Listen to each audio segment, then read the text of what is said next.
this video, we're going to start with a clean slate and we're going to look at order by statements. I'm going to go ahead and I'm going to cheat just a little bit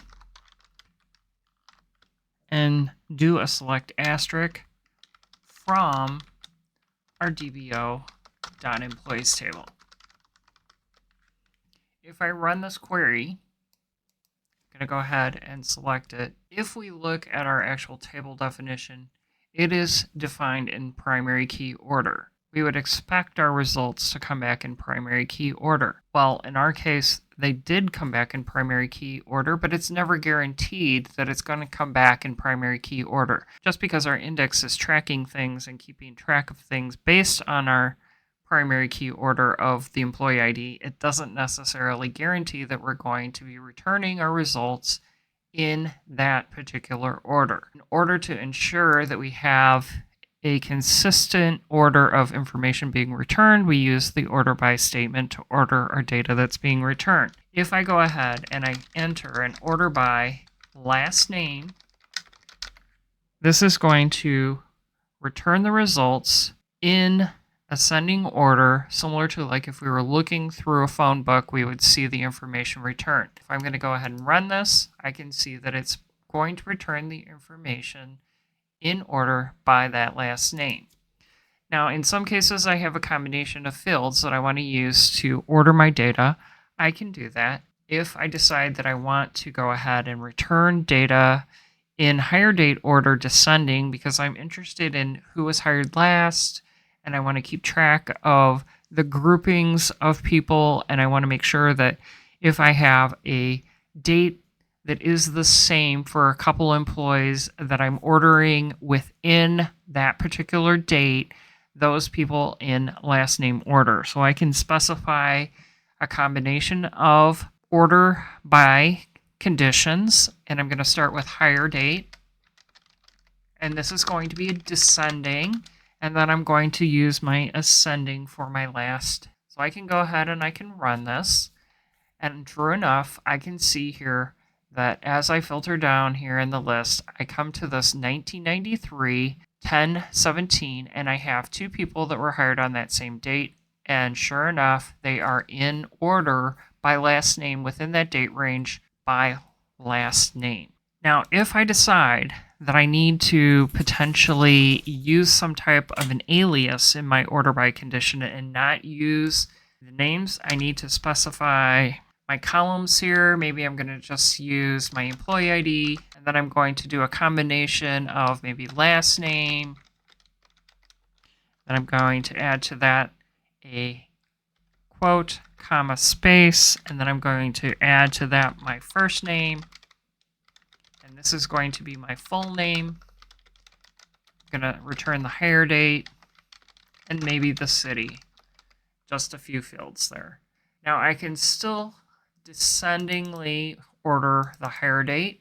And in this case, I'm going to change the field that I'm going to sort by to my full name. When I go ahead and put that in my statement, I can still run that. And it's pretty much going to return the data that I would expect. If I look at 10/17, I still see that particular order of those employees. Now, the last way that I can look at my data here is I can go through, and if I have a number of fields in my query, I can specify that I want them ordered by number. So if I start counting here, my employee ID is number 1, my full name is number 2. So if I change my full name the number 2, and then I change my hire date, which is the third field, to number 3, I can rerun this query and I should get the exact same results. So this is another option that you can use for running your queries. Now, I wouldn't necessarily recommend this option if you have a large column list. You're going to force people to count the columns to determine what we're actually ordering by. It's always better to be more explicit than less explicit. Now, if we switch over to SQL Developer, for this select statement, we want to reference our order table. And our orders table, if we right click, we should be able to select the edit function, and it's going to give us an indication of the columns within this, their data types, and then also whether it's null or not null. And one of the things that we can see here is that our order underscore TMS is a timestamp. So that's going to have a date component that we can pull out and use in our query. So let's go ahead and write the query. We're going to start with select, and this is going to be order ID. I'm just going to go ahead and use all the fields. Then I want to only retrieve the date portion of that timestamp, so I can use the trunc function specifying the order TMS, so the field that I want to use that has that timestamp, and then I indicate the parameter DD, which is telling it that I only want the date portion of that timestamp to be returned. And I'm going to alias this as order date. Then I have my customer ID, followed by my order status, and then my store ID. And this is going to be from orders. Then I can go ahead and specify my order by, and I want to order by my store ID. And I don't want that in ascending order, but then I want to order by the order date within that store ID in descending order. So I'm going to specify the descending order there and execute this query. And I can see that I have my store ID, which is over here, being returned, and that within this I have it being returned in descending order for the date within that store ID. And I can scroll through the dates. So eventually it'll change store ID. We can see there we have some store IDs. It's going up for our store ID, so it's ascending, but then our dates are in descending order. So that works all right. Then I can go ahead and say, oh, I really want to use the numbers to see if that works in Oracle. And for our date, that's going to be the second parameter, and our store ID is going to be the fifth parameter. So if I change that out and run it, it essentially is going to do the same thing. I can see that it's in order by store ID. I can scroll through and look at it, and I can see that definitely it's descending on the date. So this is working exactly the same way that it did with SQL Server for the order by.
We have the same type of capabilities that are available. Again, this is a database. If I would go ahead and select asterisk from sh.customers and run this query.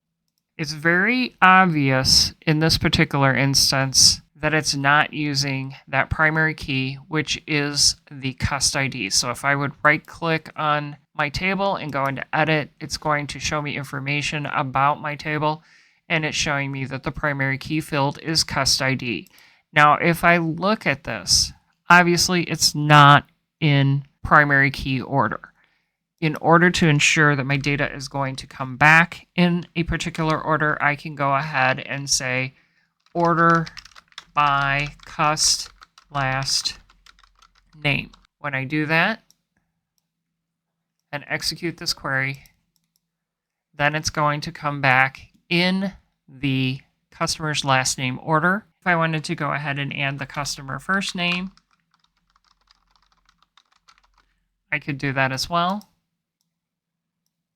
And if it was a situation where there's some type of a date field in here, like customer effective from, I could add that as well. They all have the same date, so that's not really going to help us in our query, but I could do that in descending order as well.